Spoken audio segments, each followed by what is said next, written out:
Egaa qeesini faarfannaan dhaggeeffattu? Eeyyee. Faarfannaa dhaggeeffattu jechuun waan faarfadha jiru. Akka nu faarfattan barbaade. Faarfannaa eenyu jaallattu faarfattoota keessaa nama addatti baastanii jaallattan qabdu? Faarfannaa baay'eedha ani garuu kan ofii kooti isin ijjiin faarfadhu jira. Yoona ijjiin faarfattanii. Nam faarfadha isin hojii. Gammadaa hin gammanna, gammadaa hin gammanna, gammachuu guddaa qabna kan Yesuus nuuf kenne. Jaalalaaf tokkummaadhaan nu hunduu kan jiraanne. Jaalalaaf tokkummaadhaan nu hunduu kan jiraanne. Yesuus walitti waame wangeela isaa nutti hime, wangeela isaa nutti hime. Biyyicha galuu keenya galuun kan nuuf kenname. Biyyicha galuu keenya galuun kan nuuf kenname. Gammadaa hin gammanna, gammadaa hin gammanna, gammachuu guddaa qabna kan Yesuus nuuf kenne. Jaalalaaf tokkummaadhaan nu hunduu kan jiraanne. Jaalalaaf tokkummaadhaan nu hunduu kan jiraanne.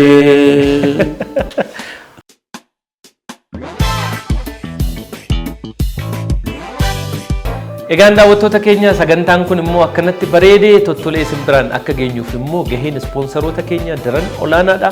Ispoonsarri kiyya guyyaa har'aa immoo Itiyoo Telekoom turanii galatoomaa ulfaadhaan jedhaan maarree tajaajila Itiyoo Telekoom kennu hundumatti fayyadamuudhaan maamila isaanii akka taatan gamanumaan isin affeerraa.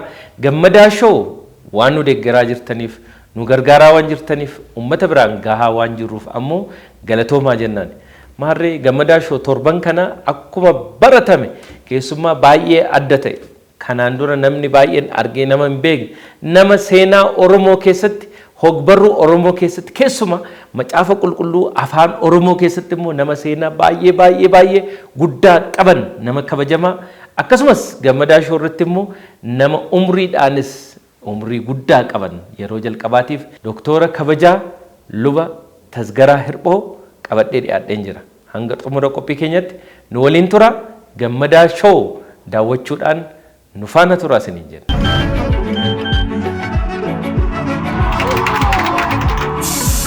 The Nexus L127 L131 L2028 The Nexus qabadhaa addunyaa waliin tarkaanfadhaa.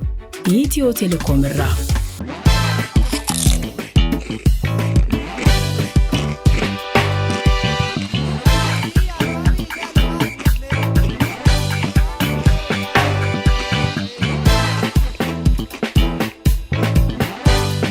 Egaan kabajamtoota daawwattoota keenya keessummaan kiyya guyyaa har'aa as gahanii jirru baga nagaan dhuftan qeesse. Ameen baga nagaan nu eeddan. Egaa biyyattis erga dhuftanii waggaa dheeraa nutis baga nagaan dhuftan siniin jechuudhaa fi abaaboo sinii qopheessineerra baga nagaan dhuftan. Baga nagaan nu eeddan baay'ee galatoomaa. Ayyee asuma sinii kaa'u abaaboo keessan.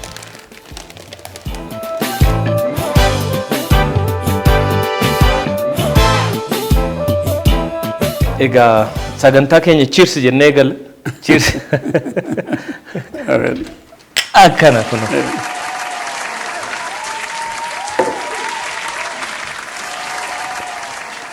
Bishaan biyya ofii mi'aame miti qeesse. Baay'ee mi'aawa. Baay'ee namatti tola. Waggaa meeqa booddee deebitanii dhuftanam? Waggaa 9 ta'eera arganii addana dhufee. Addana dhuftanii. Egaa yeroo biraa immoo deddeebi'aan ture. Waggaa 9 dura addana dhufee ture. Ergasiiti asin deebinee egaa ammuma as deebi'uu kooti. Erga biyyaa baatanii waggaa meeqa ta'eera? Ergan biyyaa ba'e ani waggaa 19 fi 83 biyya kana dhiisee deeme barri sun egaa bara rakkinaati bara mangistuuti. Ergasiiti biyyuma Jarmaniin jira. Malee ammoo waggaa dheeraa ta'eera mini. Egaa gara waggaa 30 ol ta'eera. Waggaa 40 caale malee. achuma biyya Jarmaniin jiraadha gaa ergasii. Egaa qeesii namni baay'een isin beekaa garuu immoo xiqqoodhuma isaa akka piroofaayilii ta'u duubatti deebinee wal yaadachiisuudhaa fi bara kam dhalattanii eessatti immoo dhalattanii guddinni keessan ijoollummaa akkam ture keessa? Barran dhaladhe bara 1935 barri suni Xaaliyaaniin dhufuudhaaf waggaa tokko tafee bara raafamaa ture. Bara sana keessan dhaladhe iddoon ati dhaladhe ganda Kormee jedhamu mandara ganda xinnoo tokko keessatti dachaa tokko keessatti dhaladhe. Achitti manni barumsaas hin jiru. Waa'een barumsaas hin jiru. Maqaan isaa hin jiru. Naannoo sanatti. Naannoo sana naannoo Wallagga Lixaati miti? Wallagga Lixaati Gimbii Awraajjaa jedhama.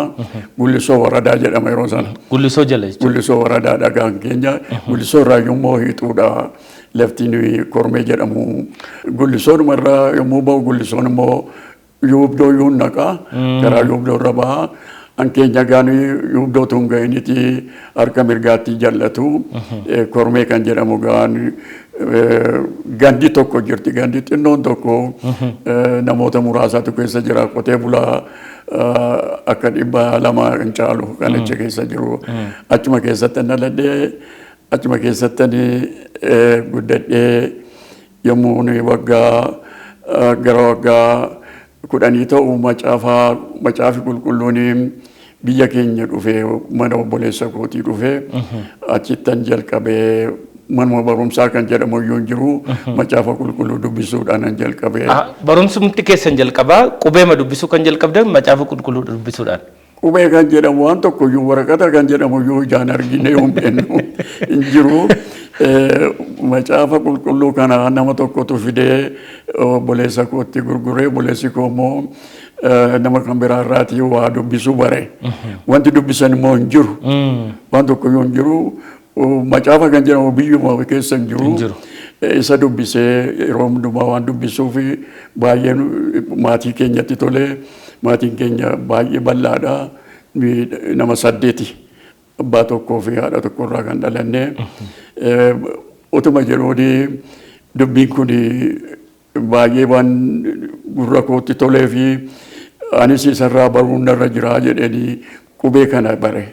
Qubee Saabaati kan? Qubee Saabaati kan biraayyuu hin jiru maantu Saabaayyuu argine hin beeknu. Isa yommuu barummoo macaafan dura dubbise macaafa qulqulluudha. Macaafni isin dubbistanii qubee Saabaa ta'u malee afaan Oromoo isaa dubbistan jechuudha. Afaan Oromoo. Malee afaan Amaariffa isaan beektan. Amaariffa kan jedhamu takkaayyuu dhageenyee burraanuun dhageenye. Qubeema sana beektu malee? Garuu biraa qubee sana malee Amaariffa kan jedhamu beeknu. Macaafa sanarra immoo kan jiru kan nama dinqisiisu macaafa qulqulluu innis macaafota kakuu moofaatii fi kakuu haaraa afaan Oromootti hiikee Oneesimoos Nasib namni biyya Oromoo jedha. Kanuma jedha. Kuni gaanii kana dhageessu macaafi qulqulluun kan qopheessee kan hiikee nama biyya Oromooti jetta. Oromoon egaa biyya qabaa jetta biyya kooti jetta. Oromoo wanti jedhamu saba guddaadha jettanii yaaduu jalqabdan. Gaanii saba biyya Oromoo yommuu jedhu namichi kun waanuma guddaatti dubbate. Afaan yommuu jedhu afaan qabaa Oromoon kun jechuudha. Biyyas qabaa afaan qabaa jechuudha. Kanuma yommuu dhaga'u kun maali jedhanii macaafa kana dubbisuutti ka'ee. Si'a tokko toon dubbisuu dogoggora tokko godheen ture. Dogoggorri kun wangeela Yohaannis boqonnaa 6 keessa kan jiru nyaata baduu fi hin godhinaa nyaata jireenya bara baraatiif godhu malee kan jedhutu jira. Isa kana immoo maal jedhee dubbisa sitti fakkaate egaa yeroo sana ba'aa fi ba'aa isa jedhamu hin beeknu. Gargar hin beekamu. Baadhuma hundumtisa nyaata baaduuf hin godhinaa jedhan immoo. Ani immoo baaduu nan jaalladha. Macaafi kun baaduu na dhoowwataana dubbiin badeedhanii obboleessa kootti fiigee maaliif baaduu na dhoowwaa jedhe. Egaa samma la haa jedhama miti baanuma jennee yeroo sana namni addaanis hin beeku. mana barumsaatti hin barre manni barumsaas hin jiru akkuma arginetti macaafa qulqulluu irraati isa baa jedhu baa jenna isa baa jedhu si baa jettanii walumatti kanaaf baaduu jedhani. Egaa namni amma isiniif rool moodelii ta'e jennee kan yaadnu namni isin akka fuulduratti ilaaltanii guddattanii obboleessa keessanii jechuu dandeenya? Karaa mana barumsaa karaa amantii kiristaanaa karaa jireenyaa mucummaa kootti abbaan koo boqotanii waggaa 6 yommuu abbaan koo boqotanii akka abbaa kootiitti kan guddise isaanii obboleessa koo hangafa isaanii hundumaa kan iddoo abbaatti fudhatanii ijoollee hundumaa walitti qabanii maatii guddaa kana kan geggeessan isaanii anaan immoo keessatti mucaa gara booddeetti dhalate ilma san booddee waan ta'eef baay'ee na jaallatu duukaan adeemaa yeroo hundumaa na fudhatanii adeemu waan isaan jedhanii waan isaan hojjetan hundumaa nan dhagaa mana barumsaati jechuudha isaan anaaf. Horii fa'aa tiksitanii? Saawwa tisuun saawwa fa'aa tiksuu hoolota tiksuu yommuu waggaa 5 ta'e manaa ba'ee hoolaa tisuu reetii tisuu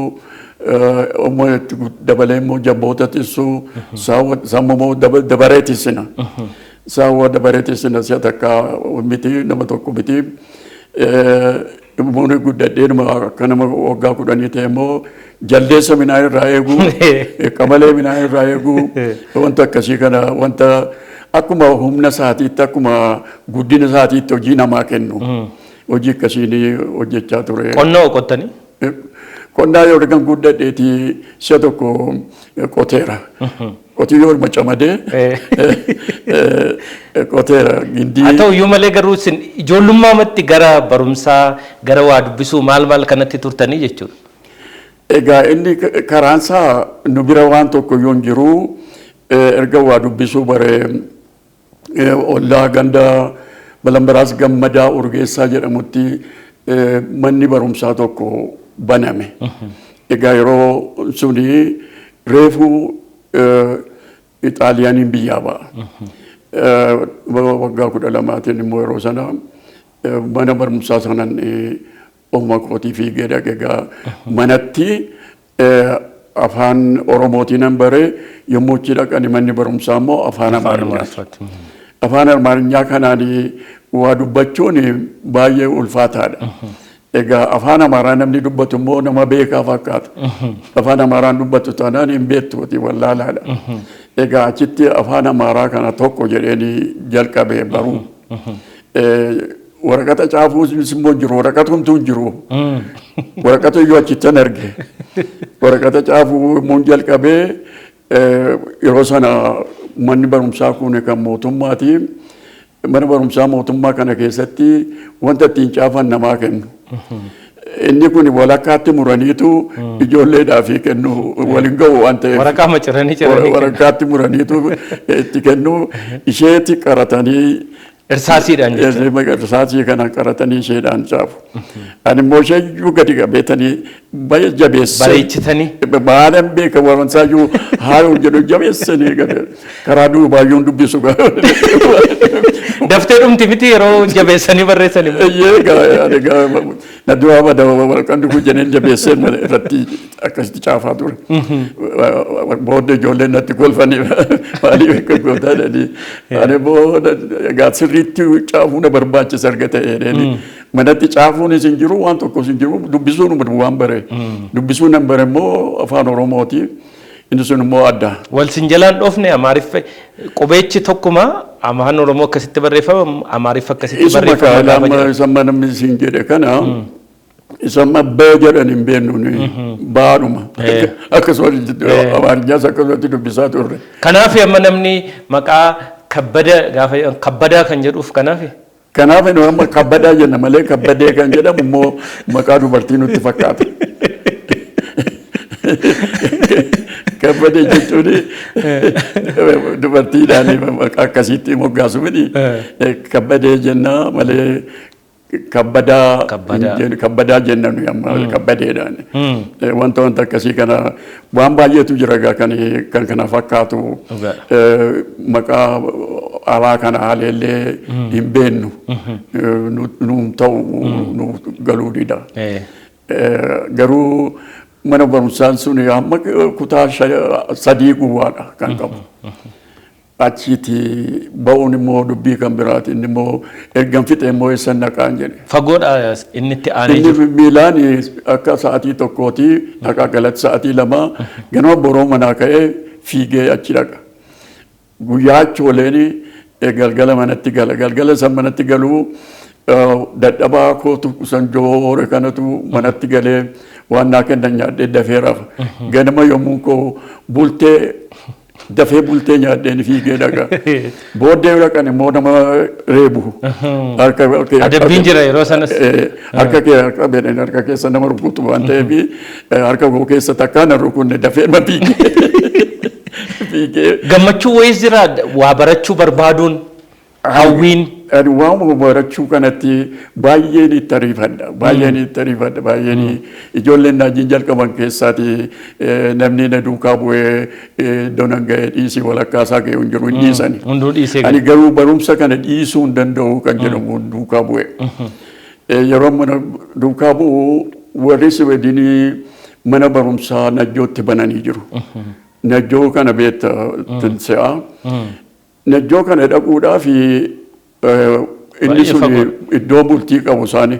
Inni immoo nurraati adeemsa guyyaa tokko walakkaa iyyuu ta'a. Attaman godha jedheeni isa oduu isaa gaafa dhaga'u achi dhaquu yaale. Ijoollotii calliyaa eekkaa jiru kan luba Ashanaa Naggaateetiin beekamu nama lallabaa wangeelaati. Isaan beekamoodha. Ijoollonni kan Agra jedhanii dafaa jammoo luba dafaa jammooti isaan beekamoodha. Kun beekan jedhamu namni tokko iyyuu hin beeku. Bakkeetti nafee booddee ijoolleen dhaqanii gaafa isaan dhaqanii jabbii tokkoon qaba rogga buusii kan naa kennani. Jabbiin kun naa horte. Keessaan fuudhanii birrii 12tti gurguranii horitti fudhadhee ooba gootii dhaqee. Lukumaan. Maaltu jira miilaan deemee dhaqee mana barumsaa sana galee. Horiin sun takkaadhaan dhumte. Manni adaariin sun iddoon bultii sun nyaanni jira, iddoon bultii jira, horii baasanii malee hin ta'u, horii nan kennee sun semistarii 2 guunnee hin dhume galee jedhani. Na baasan egaa warri kaan achitti hafan inni nan gale. Mana ormaa taa'ee baruudhaaf yaaleen ture. Mana ormaa taa'uudhaaf bishaan nama waraabuun jira, qoraan namaa cabsuun jira waan nam jedhee kan mootuun godhee baruyyuu na jaalladhan ture. Kunis hin danda'amne si'a tokko midhaan fe'anii naa fidanii warri keenya midhaan fe'anii naa fidanii midhaan naa fidan kuni harreedhaan kan isaan fidanii 7 miti guyyaa muraasa keessa dhume. Egaa erga hundumtuu dhume jedhanii namaa naa erganii obboleessi koo dhufee na fuudhe mana biyyatti. Deebi'i galii jedhan. Dhiiseen galee gaa. Kormeen immoo waldaa ta'ee guddachaa dhufeera. Manni barumsaa macaafa qulqulluu banameera. Mandii kan jedhamu jedhee namni Siweedinii tokko waraqata erge waldoota xixinnoo kanatti. Isaan keessaatii warri kormeedha. Nama 2 ergatan nama 2 keessaa mucaa gurbaa waggaa 17 yeroo sana. Achitti nu ergan achitti egaa mana barumsaa koo isa kutaa 3 bare arfaffaadha kaaseen itti fufee egaa. Mandiitti. Arfaffaadha amma 6affaatti achitti bare egaa. Achitti immoo barsiisa macaafa qulqulluutu jira. Isaa wajjin galgalaa ganama akkasitti bareedii achi fixee waldaatti immoo deebi'ee iddoo na ergetti deebi'ee ijoollee barsiisutti ka'e. Mana barumsaa jawmatti dhiistanii? Mana barumsaa kutaa 6ffaa barraanee hin jiru yeroo sana biyya keenya keessa. Innuma jechumatti? Finfinneerra nu akkanuma yuunivarsiitii fixeetti malee maal sitti fakkaate hin eebbifanne. Innume? Innume hin jiru. Achi kam. Ani gana hanga 12tti deemtu jedheen eegaa jira. 12 gurraanuun nageenye.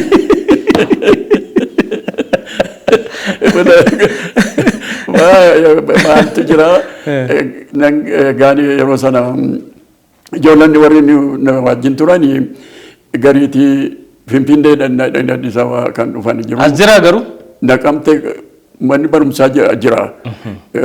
Naqamteenis reefu banamaa kanatti dhaqan jiru. Ani immoo waldaan na erge waan ta'eef waldaanuma keessatti hafeenii waan waldaan naa jedhe hojjedhaa jedheen taa'e. Utuun barsiisaa jiru achitti waraqanni tokko naa dhufe. Waraqanni tokko naa dhufu barsiisi amantii kiristiyaanaa kan lubummaatti nama qaruu najjootti banamaa jira. Tasgaraa hirphoo akka dhufu jedhaniitu na waaman. Reefu waggaa 20 guutan yeroo ga'a. Yeroo barsiistan garuu qaxalee turtan jechuudha. Maali waan jirutti isa tokko lachuu isaatti tokko faan ba'e. Waaw. Macaafa qulqulluu fi kan wanniitti. Maaliif yaadi koo kan biraarra hin jiru waan tokko irra hin jiru isuma duwwaadha. Iddoon ga'a hidheen isuma. Nama beekumsa dheebote wayii tokko ture. Dheebuu sattamii. Waan fedhiyyuu taanaan miila namaa dhiqee baruun barbaada. Barumsuma isa baruudha kanan barbaadu. Waan fedhiyyuu haa ta'u. Akkas turee na waamannaan egaa akkamittan iyyuu dhaqaanoo ijoolleedha namni waggaa 20 akkamitti luba ta'uu danda'a jedheen iyyuu yaade. Waggaa 20 ta'ee akkamittan baraa warra wajjin baru immoo warra na barsiisaa turan akka luba gammachuu danuufaa barsiisaa koo turan. Ijoollee iyyuu qabu isaan horanii. Guddinaa tumsaa naqamtee dhufe ijoollee iyyuu qaba yeroo sana yeroo dhufenni. Ani egaa akkamittan naqadee yaadaan ture. Booddee macaafa raajii Ermiyaas boqonnaa tokko yommuu dubbisu dubbiin kun naa gale. Maal jedha macaafa kanarraa mucaadha ofiin hin jedhini lafan si erguu dhattaa waan sitti mu dubbattaa kan jedhamutu jira macaafa kanarra. Amma Waaqayyo biratti mucaa kan jedhamu hin jiru. Gurguddaa kan jedhamu yookiis xinnaa kan jedhamu hin jiru. Lafan si erguu dhattaa waan sitti mu himta kan jedhamu sagaleen kun naa dhufe. Yoon sagalee kana dhaga'uun dhaqee gaa. Yoon dhaqu warra mana ajjineen waggaa 3 achitti baradhee luba ta'ee. Najjootti waggaa 2 barree naqamteetti dabarree naqamteetti nu muudan egaa. Naqamteetti muudamnee. Kanaaf waggaa 23tti luba taatan jechuudha. Waggaa 24 hojii jalqabe egaa. Iddoonuma. Kanaaf waldaa keessan duriitti deebitan moo achuma naqamtee tajaajiluu jalqabdan? Ani waldaan koo duriittan deebi'ee guddinaa tumsaa yeroo sana naqamteen kan hojjetaa ture luboota warra alaati. Guddinaa tumsaa dhaloota biyyaa keessaa nama tokkoffaadha kan naqamtetti dhaqee warra sawaamee biratti dhaqee waldaa keessatti luba ta'ee jalqabe. Anis immoo waldaa kormee keessatti luba isa tokkoffaadha. Achiiti yommuu lubummaatti hojii natti kennanii saba warra internaashinaal iyyuu waamanii achitti ayyaana guddaa godhanii karaa makiinaa iyyuu soofanii tolchanii nyaata gaarii qopheessanii hojii natti kennanii achitti kormeetti egaa ani immoo kormeedha naannoodhuma isaa hundumaa walitti qabeen hojjedha malee waldaa tokkicha miti lubi tokko yoo argame iddoonuma jiru dhaqeetu hojjeta malee iddoo tokko hin taa'u achiiti. Waldaan sun immoo waldaa guddaadha waldaa guddaa ta'ee kormeenumatti hin deebiin idduma na ergattan deebi'a yeroo hundumaa. Amanamummaanis jira jechuudha. Amanamummaan nama ergeef waldaa ergeef biyya ergeef amanamanii hojjechuunis hojiin keessan kan lubummaa waldaa kormeetti eegale hangam hojjettani kormee waggaa meeqa booddee kormeedhaa baatan? Kormee waggaa tokko caalaa yoo hojjenne ammas ergaan naa dhufe. Ergaan naa dhufe miilanaa immoo Lutheran World Federationiitu sabni luboonni Afrikaadhaa iddoo tokkotti dhufanii waa baranii biyya isaanii keessatti akka hafanii maatii isaanii dhiisanii yoo biyya ormaa dhaqanii maatiin hin miidhama waan ta'eef biyya Afrikaa keessatti taa'anii baranii barumsa isaanii itti fufanii barumsa gahaa akka argatanii jedhanii murteessani 1955 murtoo kana qabataniiti luboota Afrikaa hundumaa warra Luuteraanii kana walitti qabani. Yeroo sana gaa lubii kan pirezidentii waldaa keenya Amaanuweel Gabresillaasee turan. Waggaa 3 pirezidentii turan isaanii. Isaanii Lutheran World Federation yommuu isaan gaafatanii nama ergadhaa yommuu jedhanii Wallagga keessaa anuma duwwaatii Ammas bu'ani. Eritiriyaadha nama 2. Tokko Kareen tokko Asmaraadha. Nu sadaniiti biyya Tanzaaniyaatti erganii achi dandee waggaa 2 dabaladhe egaa. bara 1955 Tanzaaniyaatti dhaqxani? Gara akkasiitti dhaqe achi dhaqeeni waggaa 2 baradhe egaa. Tanzaaniyaatti? Eeyyee. Egaa ijoollummaadhaanii tokkoffaa kan deemtanii lammata biyya kana keessaa ba'oo miti Finfinneemti fa'aa akka jiru iyyuu sirriitti namni baay'een hin beeku. Biyyumti kun amma kan akka isheen guddattu iyyuu hin beektan. Gaafa jalqabaaf pileeniidhaan deemtu biyya kanaa jedhani miira akkamii isinitti dhaga'ame? Finfinneenuma keessatti iyyuu Finfinneenuma dhufuun mataan isaa iyyuu guddaadha. Guyyaa meeqa deemsista yeroo? Yeroo sana gaa makiinaan hin jiru gimbii miilaan dhufanii yoo autobuusiidhaan naqamteen dhufuu naqamtee ka'anii as dhufuu hunda nageenyee paaspoortii baafadhaa jedhanii immigireeshiniin dhaqee gaafa dhaquu egaa mana biiroo mootummaa kana iyyuu lixee hin beeku waan tokkoyyuu amaarinyaa kanas akka isaaniitti dubbachuu hin danda'u booda simiin maanna naan jedhe tasgaraa hirphoo na'uun jedheen tasagaraa jedhe tasagaraa miti tasgaraadhaan jedheen achitti ganan aare attamitti namichi kun tasagaraa naan jedha maal jechuu isaati naan rabsuudha moo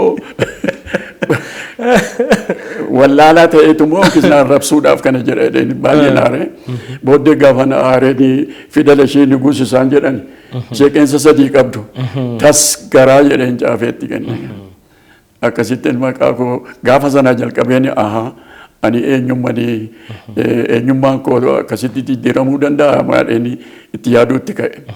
Tasgara jechuun maal jechuudha? Tasgaraa jechuun kan garaa nama ciibsu jechuudha. Yommuu dhaladhee mucaan na dura ture hin du'e. Mucaa dhiiraatu du'e. Yommuu dhaladhee armeen koo garaan kun qabbanaa tas. Garaan kun ciise. Ittan quufe akka jechuuti. Garaan na ciise jedhanii gammadaniitu tasgaraa jedhani. Ajaa'iba. Kan kun gaddaramuu hin danda'u barbaadu. Itti ciccitanii sumaan bahe paaspoortiinis. Fidalattii sana ishee fuudheen ergasiiti fidala isaaniitiin yommuu caafu yeroo dhuma akkasumatti hin caafaa fi tasagaraa ishee jettu sana barbaanne. Tole. Akkas ture. Kanaaf adee paaspoortii sana asitti yommuu baafadhee Awuroopilaanii yaabu Awuroopilaanii yaabbachuun koo gaanee namni Awuroopilaaniidhaan adeemu Awuroopilaanii baallee ishee mootorii 2 qabdu isheedhaan dandheeliin egaa Keeniyaa dhannee Naayiroobii buunee yommuu buunu biyyi suni biyya British qabatee jira. Toileetii isaanii keessaa kan hojjetu dubartii British kan biraa dhiisi. Iddoon sana kan nama argisiisu isaanii. Biiroo isaanii hundinuu isaanii. Yommuu ala baanee achi linnu immoo warra biyyaati isaan immoo warra tiraafikiiti. Warri tiraafikii immoo harka isaanii adiidha. Bifi isaanii gurraacha harki isaanii adiidha. Maalii danda'u gaafannu amala warra Biritishiiti warri tiraafikii adii qabu nu jedhani.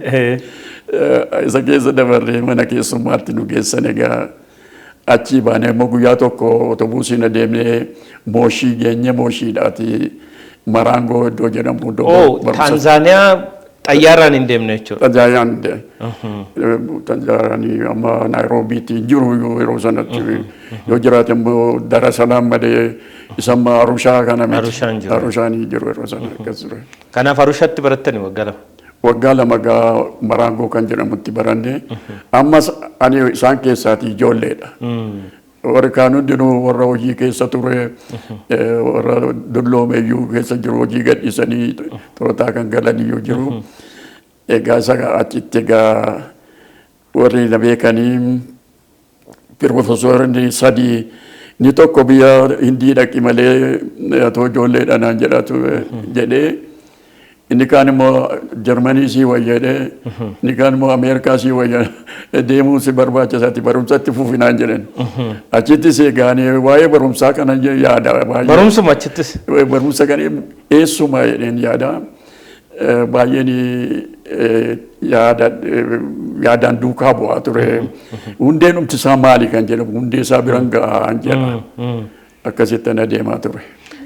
Egaa barumsa sana deemtanii teolojiidhaan PhD keessan fudhattaniitu jechuun dhaga'e. Isa kana gargan biyyatti galeen waggaa 2 hojjedhee biyya Jarmaniitti na erginaan achi dhaqeen egaa amma standardiin Jarmanii barutti hin galu biyya kanaan jedheen.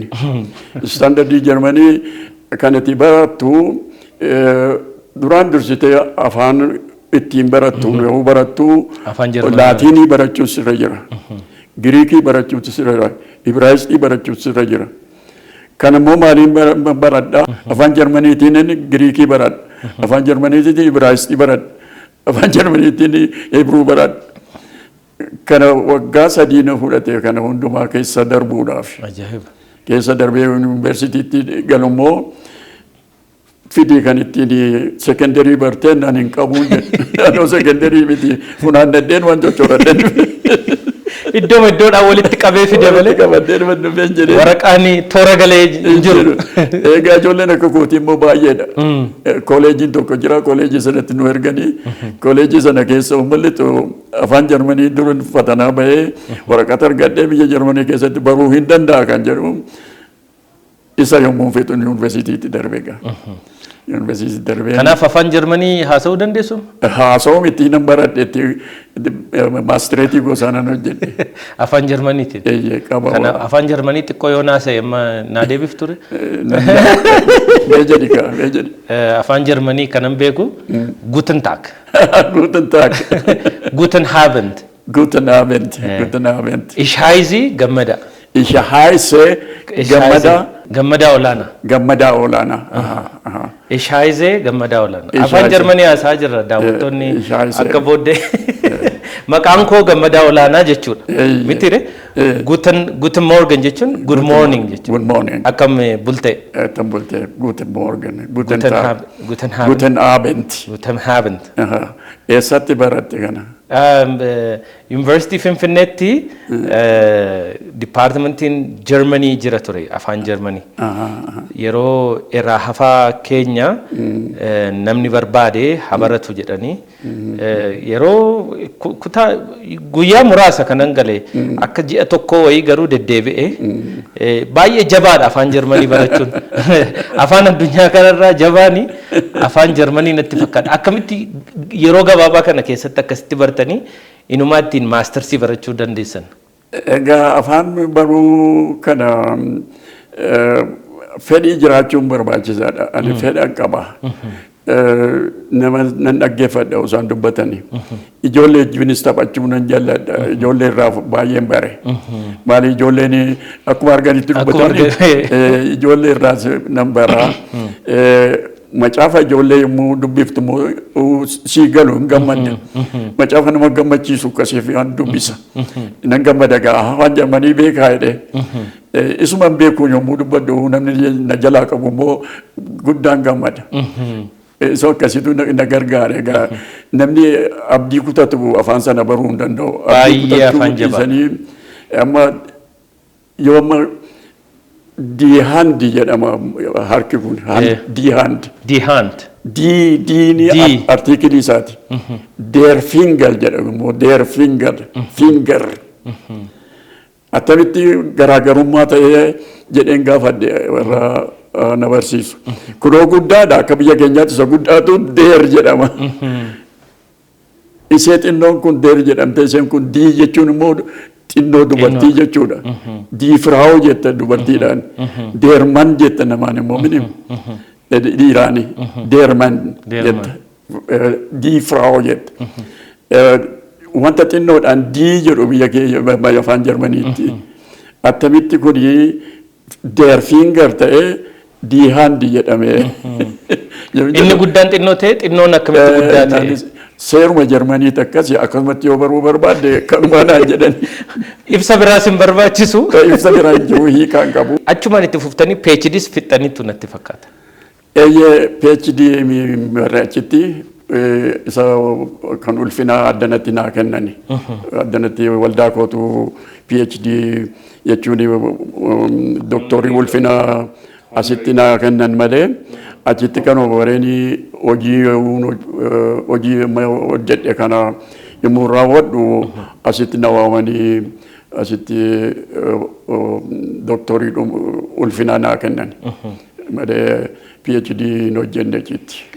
Egaa wanti baay'ee amma naa galaa jiru dheebuu beekumsaa dheebuu afaan faa barachuu kana baay'ee qabdu.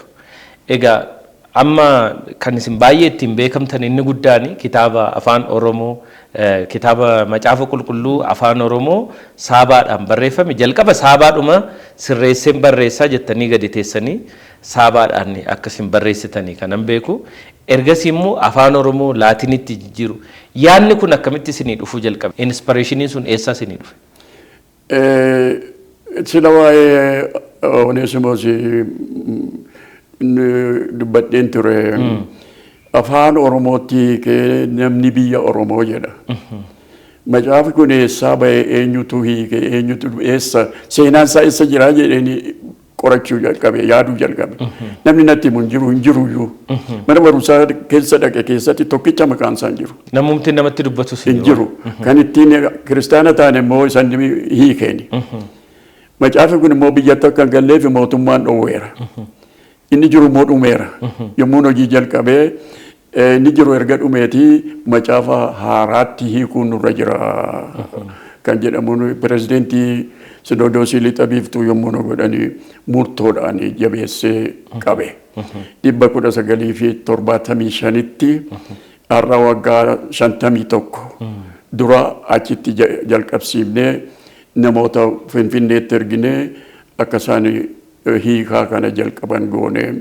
Isuma dura jiru sana akka fooyyessan jechuudha. Lakki haaraadhuma amma gaani istaandardii haaraadhaanii United Bible Society in standardii qaba. Kan macaafi ilaalamee irraa hiikamu.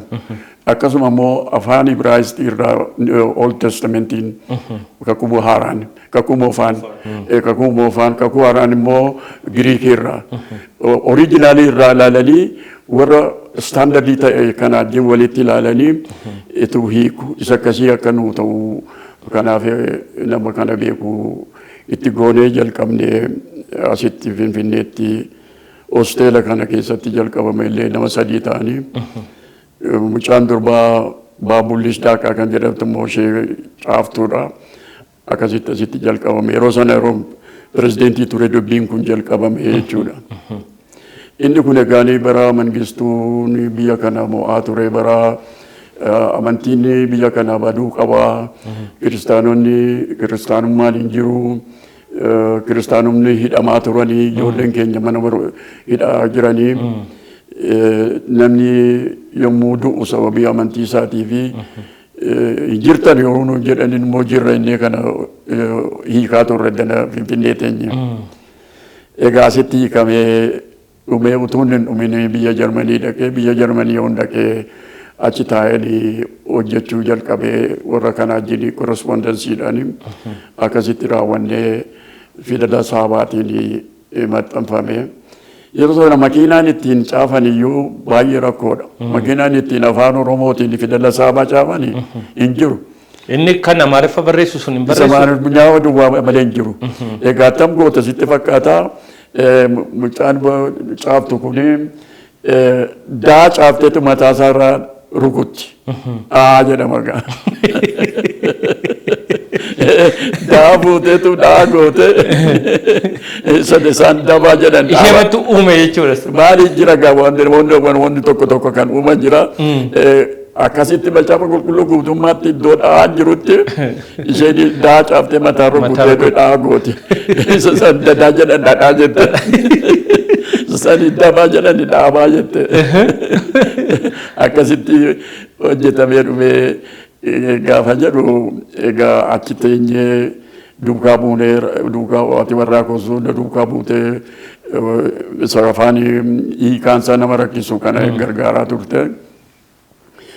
Yommuu dhumee inni maxxanfamee jiru ni addana dhufee laatiinitti darbuu qaba. Inni kun nuun dubbifamu sabaaf hin dubbifamu kan jedhamu waldaa biraatii eeyyama fudhadhee waldaan hojjetamu jedhee hojjedhu naan jennaan ani gargalee Jarmaniitti nama na gargaaru nama teknikii kana beeku argadhee achitti qubee kanatti dabarsine. Yeroo qubeetti dabarsitan kana seerri afaan Oromootiin qubeessan seerlogii afaan Oromoo yookiin afaan Oromoo barsiisamuu jalqabameera yeroo sana. Gurraan dhageenya addanaan hin beeku waan tokko yoo joolaa ofuma kootii isa durayyuu jalqabeen ture. Isa durayyuu sababa jarri kun dabaanuum jedhanii fi sababa jarri maqaa keenya diddiiraniifanii yaadaa ture.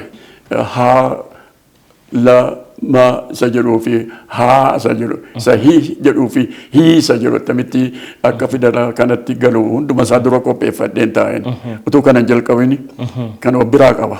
Kanaaf qubee dheeressuu, laaffisuu, jabeessuu maal kan dabil dhaan kun immoo attamitti dhaataa dhaan attamitti dhaataa kana hundumaa duraan dursee qopheeffadheen ture. Isan qopheeffadhe kanaanii hojjechuudhaaf teknikiin ittiin isa saabaa kana immoo achitti diddiiran dhaabbanni Wycliffe Bible Society jedhamu jira. Wycliffe Bible Society kun afaan baay'eetti macaafota biyya kanaa keessaas hiikee ture. Isa kana namni teknikii kana beekuu dhaqee isa kana baree dhufee akkana gargaaruufanii warra misiyoonii kadhannaanii naa eeyyamanii namichi dhufee isa achitti dabarse kana ofiidhu egaa tokko tokkoon hunduma isaa dubbisuun narra jira. Sirriidha moo sirrii miteedhe. Hunduma isaa macaafa kana egaa akka 1,600 amma fuulli isaa ulaalta miti. Waraqata irratti immoo macaafa 2,000 fa'aa ta'a wanta akkasii kana. Fin'eetu mana maxxansaatti immoo erginuu rakkinni kan biraa immoo argame. Manni maxxansaa afaan Oromoo hin beeku. Dhaasa jedhu fidala lama miti. Dhaani jedhu lama. Tokko biraa balleessu. Yoo tokko gargari kute hiikaan qabu. Kan immoo tokko jalqabee macaafa kakuu moofaatii jalqabee amma kakuu haraatti keessa ba'ee ilaaluun hojii koo ture. Kana gaanii gargaarsuma waaqayyootiin. Waggaa meeqa isinitti fudhate? Waggaa 5 fudhate. Walumatti. Laatinitti kun. Laatinitti dabarsuun gidduutti kakuu moofaa gidduutti macaafa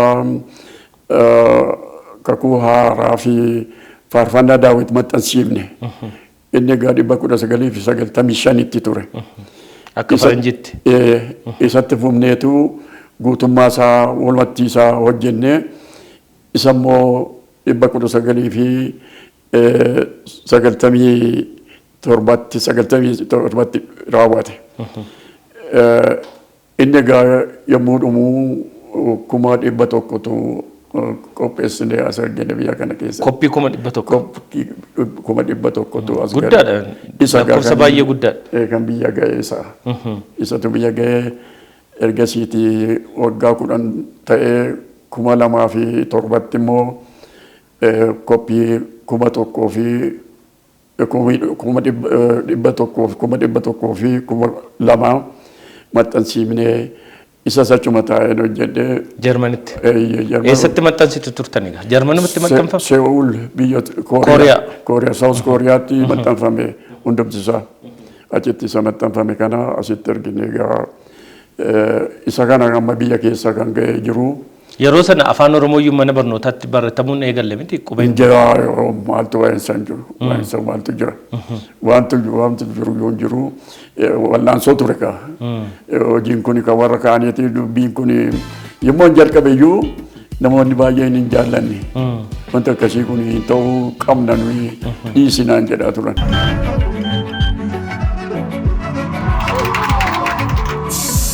Zenexus L127 L131 L228 Zenexus qabadhaa addunyaa waliin tarkaanfadhaa Itiyoo Telekoom irraa